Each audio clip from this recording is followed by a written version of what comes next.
언론, 매체를 통하여 어떤 사실을 밝혀 알리거나 어떤 문제에 대하여 여론을 형성하는 활동을 가리키는 것이라 백과사전에는 명기되어 있다. 그렇다.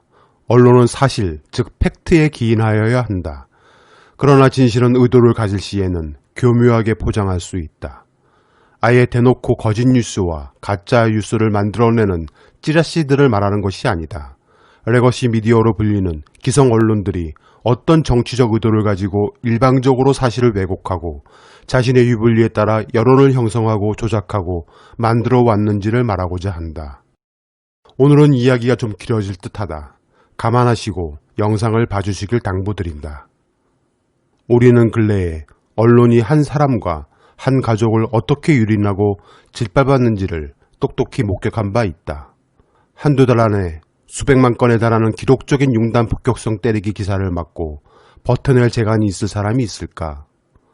어찌됐든 그는 버텨냈다. 그리고 그의 진실과 명예는 스스로 하나씩 되찾고 있다.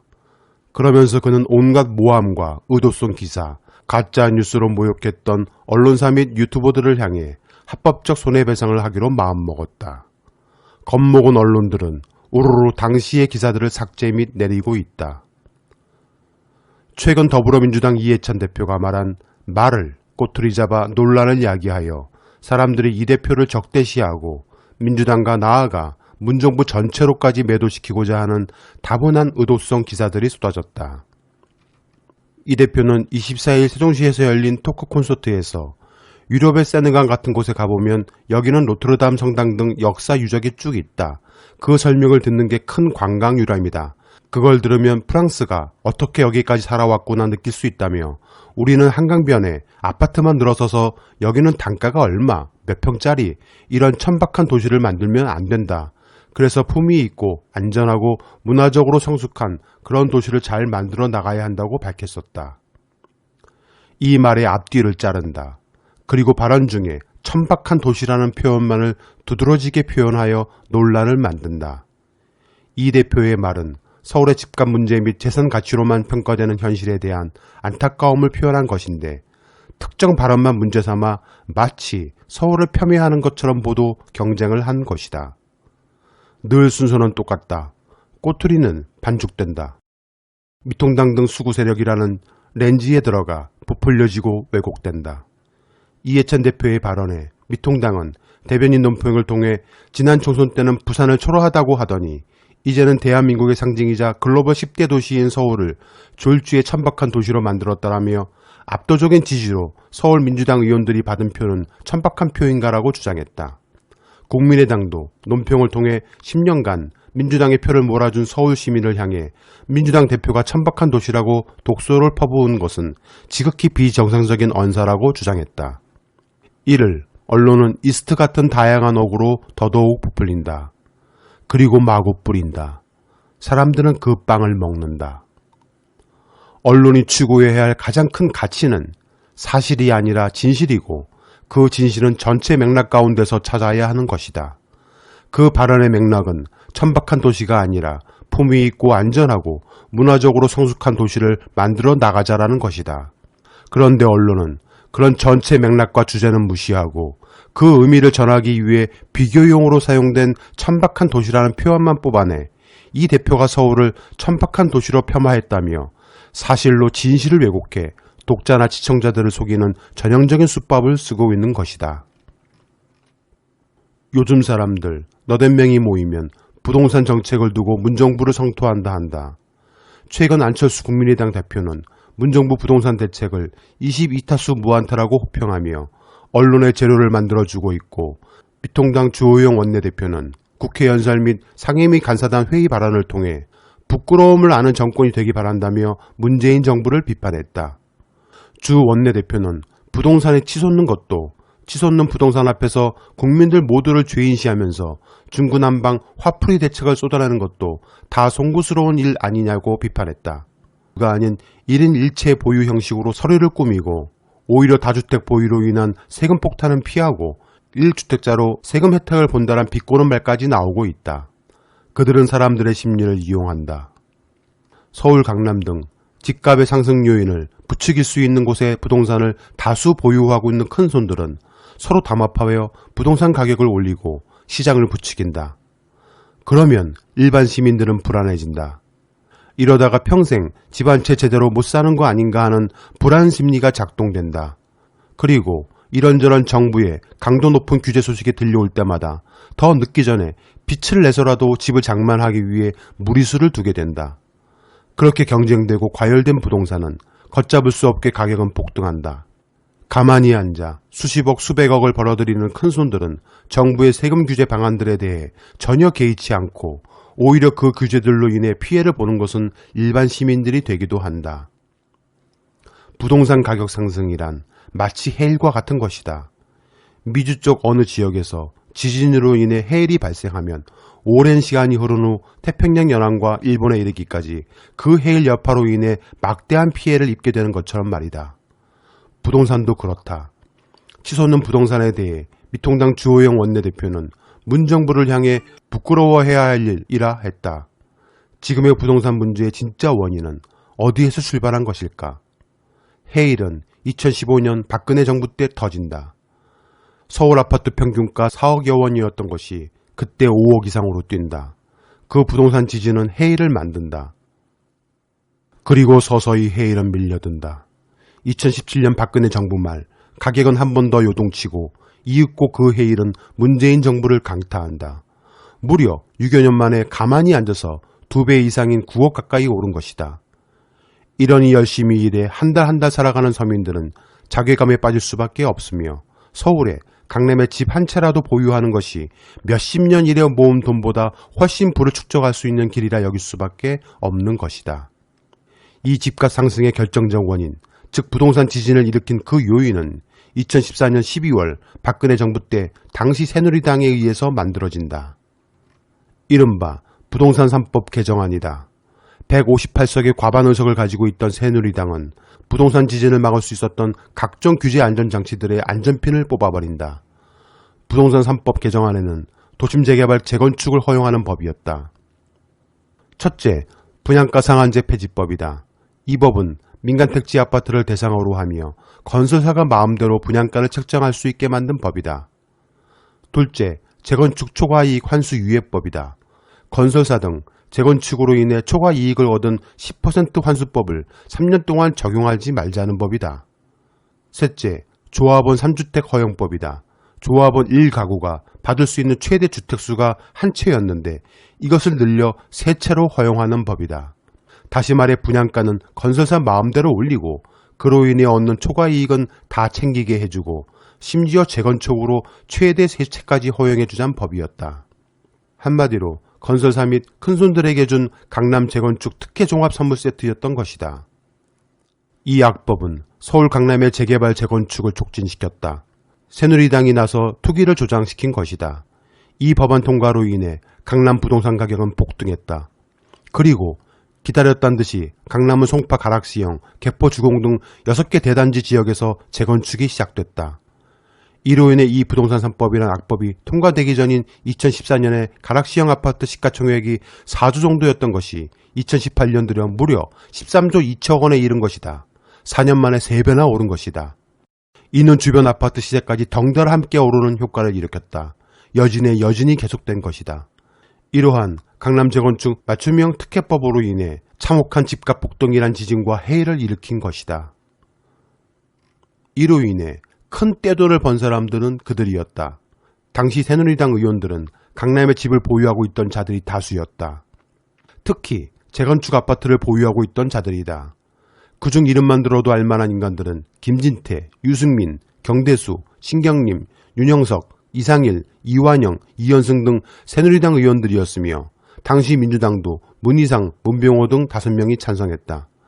그리고 서울 강남 잠실 등의 부동산 보유로 큰 돈을 만진 새누리당 의원들도 많았다. 박대출, 김도읍, 박덕흠 등이다. 그중 박덕흠 의원은 강남 아파트 2채로 6년 만에 73억 2천만 원이라는 시세 차익을 남겼다. 73억. 여러분은 상상이 되는가? 여기에 바로 현 미통당 원로대표이신 주호영도 버젓이 들어있었다. 이들은 모두 막대한 시세 차익을 챙겼다. 9억짜리가 28억이 된 자, 5억 8천짜리가 16억 5천이 된 자 등 저들은 손도 안 대고 코를 푸는 신공을 발휘했다. 아니다. 그 악법 통과를 위해 찬성 표결을 누른 손 정도는 된 것이다. 그리고 활용점정은 미통당 주호영 원내대표이다. 여당 의원은 그렇게 해도 집값 안 내려간다고 하니 국민들은 분통이 터질 따름입니다. 우리 서민들은 열심히 벌어서 내 집 한 채 장만하는 것이 평생의 꿈인데 집값은 급등하고 대출은 막아놓으니 이생진망이라고 절규하고 있는 것 아니겠습니까?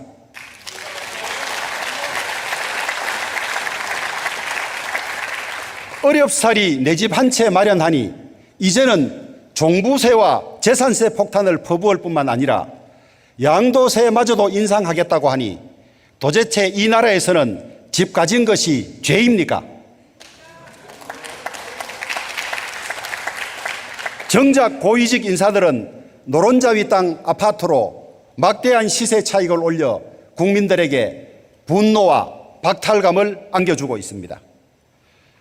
좋은 환경과 좋은 집을 원하는 보통 국민들의 정상적인 수요를 불온한 욕망과 탐욕으로 간주해 억제하려고만 하는 문재인 정권의 아집이 부동산 대책의 대실패를 가져왔습니다.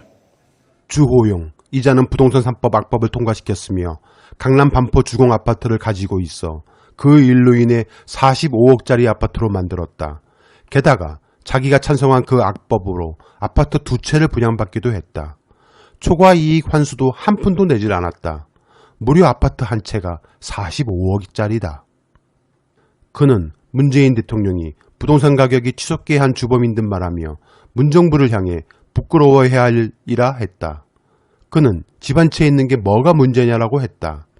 45억짜리 집 한 채 가지고 있는 게 문제는 아니다란 것이다. 자신이 통과시킨 그 악법으로 말이다. 여하간 언론은 저들의 문재인 정부에 뒤집어 씌우기에 각양각색의 선동성 기사로 더욱 뒤집어 씌운다. 현 정부의 부동산 규제 강화로 증여세가 50% 이상 올랐다고 선동한다. 팩트는 증여재산 가액 증가는 문재인 정부 이후에 발생한 현상이 아니다. 2013년 증여재산 가액이 11조 원에서 2016년 18조 원으로 3년간 무려 63% 증가했다. 모두 박근혜 정부 때 일이다. 사람들은 이런 상황을 인식하지 못한다. 단순히 현재 오른 집값은 모두 현 정부의 탓이라 생각한다. 물론 고강도 특단의 대책을 내놓지 못하는 현 정부의 부동산 문제 접근법에도 문제가 없는 것은 아니다. 오히려 다주택자들을 위한 정책 등으로 주택임대사업자들을 양산시킨 부분도 분명히 있다. 주택임대사업자가 2017년 26만 명에서 올해 초 51만 명으로 증가했으니 말이다. 그러나 현재의 부동산 폭등 원인이 모두 문정부에 있다고 뒤집어 씌우는 것은 잘못이다. 진짜 원인은 그 부동산 지진을 일으킨 2014년 새누리당의 부동산 3악법을 통과시킨 그날이었던 것이다. 이 일로 인해 일반 서민들의 불안 심리가 폭발하고 너도 나도 더 강도 높은 대책이 나오기 전에 무리해서라도 집을 사자는 심리가 일어나 집값이 더 오르는 일이 벌어지고 있는 것이다. 이러한 시장 현상으로 서울에 집중되고 있는 주요 정부처 및 관공서, 공립학교 등을 세종시 등으로 옮기면 그만큼 인구 이동이 일어나게 되어 멀게는 부동산 가격 안정에 도움이 될 것이란 취지에서 민주당 이 대표는 그런 발언을 한 것이다. 수구 언론이 선두로 현 정부 마이너스 성장이란 헤드라인을 뽑아 경제 불안 심리를 조장한다. 하지만 팩트는 전 세계 선진국이라 불리는 OECD 국가 중 대한민국이 가장 성장률이 좋다. 1위인 것이다. 단순히 마이너스라는 사실로 진실을 가리는 것이다. 전두환 정권 때 청와대 출입 기자들에겐 집 한 채씩을 선물했다는 이야기가 있다. 김영삼, 이명박, 박근혜 정부 때도 청와대 출입하는 기자들은 한몫을 했다고 한다. 너도 나도 청와대 출입은 기자들에겐 꿀보직이었다. 그러나 노무현 정부 때는 출입 기자들에게 1원 한 장 준 적이 없으며 오히려 정부 요초 출입기자실을 폐쇄하여 언론관계가 좋지 않았던 노정부는 기름을 두르고 불길로 뛰어든 형국을 자초했다. 게다가 문재인 정부는 등산이나 하자고 한다. 한국신문협회, 조선일보 발행인이 회장으로 있는 곳은 최근 코로나19로 극심한 경영난을 겪고 있는 신문업계 상황을 감안할 때 정부 광고 물량 7, 8월 조기 집행, 정부 광고 홍보 예산 증액 등 특단의 대책을 마련해야 한다고 하며 관련 예산을 조기 증액 집행해 줄 것을 촉구하는 정책 제안서를 문체부에 전달했다. 올해 1월에서 5월간 정부 광고 집행액 2,500억 원은 택도 없다는 것이다.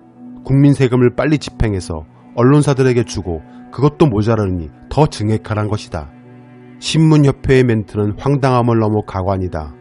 코로나19와 같은 비상 상황에서 정확한 정보와 양질의 콘텐츠 생산은 국민의 안전과도 직결되므로 신문이 정확한 정보 제공을 통해 건전한 여론 형성과 국민의 정보 복지를 제고할 수 있도록 정부 광고 홍보 예산을 빨리 증액해 집행하라는 것이었다. 이들의 이야기는 1. 정확한 보도가 안 되면 국민들은 위험해진다. 2. 정확한 보도가 되려면 돈이 필요하다. 3. 따라서 우리한테 돈을 줘야 국민들이 안전해진다. 란 시장에서 삥 뜯는 양아치들이 상납금을 안 주는 상인들 가판을 발로 차서 엎으면서 하는 말과도 같다. 1. 사장님, 우리가 보호해주지 않으면 사장님 장사 위험해. 2. 우리가 보호해주려면 사장님 나한테 돈을 줘야지. 3. 사장님, 우리한테 돈을 안 줘? 그럼 장사 위험해지는데 이제 사장님 큰일 났네? 란 것이다. 그렇다면 미통당과 그 원조 정권은 언론을 어떻게 다루었을까? 우선 박정희 때로 거슬러 올라가 보면 군사 쿠데타 및 박 정권에 반하는 언론사 등에게 긴급조치라는 것을 통해 유신헌법에 대해 반대하는 사람은 영장 없이 체포, 구속한 후 무려 15년 이하의 징역까지 처할 수 있게 해버렸다. 그리고 언론정책이란 것을 통해 언론사 경영진들에게 엄청난 특혜를 줘 정권을 비판하지 못하도록 하기 위한 수수를 썼다. 당근과 채찍을 병행했다. 이 특혜로 인해 조선일보 같은 경우는 1968년 일본에서 상업차관 400만 달러를 지원받아 회사 건물과 코리아나 호텔을 지었다. 외자를 도입해 국가기관 산업이 아닌 조선일보사의 사유물을 짓게 한 것이다. 전두환 정권은 통제 가능한 수와 형태로 언론사를 통폐합했고 비판 언론인들을 탄압했다. 5.18 광주항쟁에 양심 있는 언론인들이 제작을 거부하자 전두환은 언론사 사장들을 보안사령관실로 불러들였다. 그리고 방공법 등을 내세워 언론인을 탄압했다. 이렇게 군부의 위협으로 언론은 철저히 침묵 왜곡했다. 게다가 전두환은 언론을 완벽하게 장악하기 위해 언론 정화 작업, 언론 통폐합, 언론 기본법 제정으로 언론인을 대량 해직시켰다. 언론 정화 작업을 통해 그냥 강제로 폐간시키고 해직시킨 것이다. 노태우 정권은 3당 야합을 통해 거대 여당이 되면서 무소불위의 힘을 갖게 되었다. 범죄와 폭력에 대한 전쟁을 선포하였는데 이를 빌미로 언론 사찰을 본격화하였다. 언론 장악을 사찰을 통해 꼼짝 못하게 만든 것이다. 노태우 정권은 KBS 사장을 마음대로 해임시키고 입맛에 맞는 자를 사장에 앉혔다. 또한 방송구조 개편안을 통해 방송 내용을 심의하고 방송을 중단시키거나 광고 방송을 정지시킬 권한까지 방송위원회가 갖게 하였다. 당시 거대 정당인 민자당은 방송법안, KBS 법안, 한국방송광고공사법안 등 방송 관련 법안을 국회에서 날치기로 통과시켰다. 김대중 정부 때 와서 비로소 숨통이 튄 언론은 갑자기 풀린 언론 규제를 자신들의 이익 추구에 올인했다. 그들은 각종 언론 특혜를 통해 떼돈을 벌었다. 그러나 언론이 민주정부를 극도로 싫어하는 이유가 생겼다. 김대중 정부 말 대대적 언론사 세무조사를 실시한 것이다. 이로 인해 회사 자금으로 아들의 해외 유학 경비를 내거나 사저에서 쓰는 차량 운전기사 급여를 내는 등 언론사 세무조사로 사주의 민낯이 노골적으로 드러났으며 당시 돈으로 총 탈루 소득액은 무려 1조 3,593억 여원에 달했다. 언론은 탈세와 횡령이라는 범죄 사실을 언론 탄압이라는 말로 본질을 호도했다. 민주정부는 미통당이나 그들의 원조들처럼 힘으로 언론을 제압하여 길들이기를 할 수 없다는 맹점을 알았다. 그래서 그때부터 민주정부를 자신들 언론이 길들이기를 할 수 있다고 생각했다. 노무현 정부는 언론사 자율경영을 추구했다. 이렇게 풀어준 것은 노무현을 공격하는 펜으로 되돌아왔다. 소위 언론의 노무현 죽이기는 정권 내내 이어졌고 퇴임 후에도 계속됐다. 이유는 노무현이 대통령이 되기 전부터 언론사도 세무조사를 받아야죠라고 얘기했기 때문이기도 하지만 언론사주의 소유지분 제한과 편집권, 인사권 독립 등 언론개혁에 대한 의지가 강했기 때문이다. 어떻게 보면 노무현의 죽음에는 언론의 일조가 가장 컸다고 할 수가 있다. 이명박 정권은 출범하자마자 방송과 통신 정책을 모두 관장하는 방통위와 민간 콘텐츠 규제를 총괄하는 방심위를 만들었다. 방통위의 위력은 가히 상상을 초월할 정도이다. 게다가 이명박 정권은 언론 장악을 자본과 결부시켜 완성했다. 기업가 출신이라 그런지 돈의 위력을 안 것이다. 언론인 불법 사찰도 문제였지만 자본을 통해 언론을 좌지우지했다. 가장 큰 자본을 가진 삼성이 선두에 섰다. 거의 모든 언론사를 쥐고 흔들었다. 2006년 시사저널 사태가 그 예이다. 이로 인해 편집권 독립을 요구하던 기자들은 사직해 새로운 시사주간지인 시사인을 만들기도 하였다. 언론사 중 삼성의 지원이 없으면 당장 문을 닫아야 할 만큼 삼성의 영향력이 미치지 않는 곳이 없게 만들었다. 이명박은 언론을 손에 쥐어야 나라를 다스릴 수 있다는 철학이 있었다. 박근혜 정부에 와서는 이명박 때부터 자본에 길들여진 언론이 가히 절정에 달했다. 박근혜 정부를 옹호하는 것을 넘어 부역 수준에 이른 것이다. 언론의 공정성과 독립성을 침해한 언론인 부역자들은 박근혜의 아버지인 박정희 때를 능가했다. 우리는 언론인이라는 자들이 말 한마디 못하고 노트북 핸드폰 시대에 노트와 펜을 들고 서서 꼼짝없이 받아 적던 언론의 민낯을 보았다. 이명박근혜 시절을 통해 진보 언론인과 양심 언론인들은 모두 직장을 떠나야 했다. 갖은 핍박과 따돌림은 견딜 수 없는 치욕이었으며 저들은 자본을 통해 입맛에 맞는 사람들로 요직에 앉히고 사람들을 뽑아 길들이고 돈의 논리에 따라 기사를 작성하게 했다. 즉 이때부터 입사한 소위 기러기 기덕이로 불리우는 젊은 기자들은 이념도 사상도 양심도 사명도 없다. 오로지 먹고 사는 돈이란 것과 사주와 편집권자들의 뜻에 따라 움직이는 AI에 불과했다. 그리고 그들은 기득권이 되었다. 문재인 정부가 들어섰으나 오히려 언론에 대한 자율권과 자유지슈는 더욱 높아졌지 언론을 규제하고 가짜뉴스 등에 대응하는 법률안조차 제대로 마련하지 못했다. 지금 현재 문정부가 지난 수구 정권이 했던 일들을 한다라면 과연 어떤 일이 벌어질까 궁금하다. 민주정부는 언론판을 짜는 정책을 펴지 못했다. 방송위원회 설립은 민주당 계열 정당도 지상파의 지분을 갖는 정도의 소극적 변화만 가져왔다. 수구 정부처럼 권력을 남용할 수 없는 한계가 있고 정부가 직접 언론과 맞서면 언론 탄압이라는 오해가 따라올 수밖에 없기 때문이다. 그새 언론의 자본 종속은 심화됐다. 조선동뿐만 아니라 한겨레에서도 광고주 우호 칼럼이 증가했다. 언론은 오로지 돈에 따르게 만들어 놓은 것이다. 그러니 등산이나 하자고 하는 문정부를 좋아할 리 있겠는가. 언론이 대중을 세뇌시키는 핵심은 기득권 언어이다. 대중은 일상에서 접하는 언론 보도를 사실로 받아들이며 산다. 그 보도가 사실인지 아닌지 숨겨진 맥락과 본질이 무엇인지에 대해서는 궁금해하지 않는다. 대중은 그냥 언론 자체를 무의식적으로 신뢰하는 것이다. 이런 대중의 속성을 이용해 대중을 세뇌시키는 것이다. 그들은 본질은 숨기면서 자신들의 입장을 대변하는 용어인 기득권 언어를 만들어낸다. 주류 언론들이 기득권 언어를 통일해서 사용하면 그걸로 게임은 끝난다고 봐야 한다. 대중은 그 용어를 자연스럽게 받아들이게 되고 결국 그 용어가 공식 용어로 자리 잡기 때문이다. 노무현 때문이다처럼 말이다. 이렇게 기득권 언어를 공식 용어로 만들면 대중의 의식을 틀 안에 가둬놓을 수 있다. 그 기득권 언어 중 하나가 천박한 서울이다. 그렇게 사람들을 대중을 세뇌시키는 것이다. 이들은 윤리적 문제의식 없이 속임수를 쓴다. 맥락에서 특정 사실만 잘라내 전체의 내용의 의미를 왜곡시키는 방법이다. 수용자들에게 어떤 사안에 대한 잘못된 믿음을 형성하게 하는 효과를 가져오는 것이어서 이른바 가짜 뉴스와 같은 속임수인 것이다. 하지만 기자들은 어쨌든 그 말은 한 건 맞잖아 라고 합리화하며 그런 방식으로 계속 수용자들을 속이고 있는 것이다.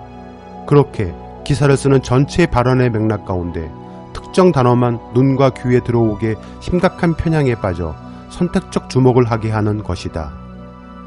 언론의 기득권 언어와 속임수는 여론이 된다.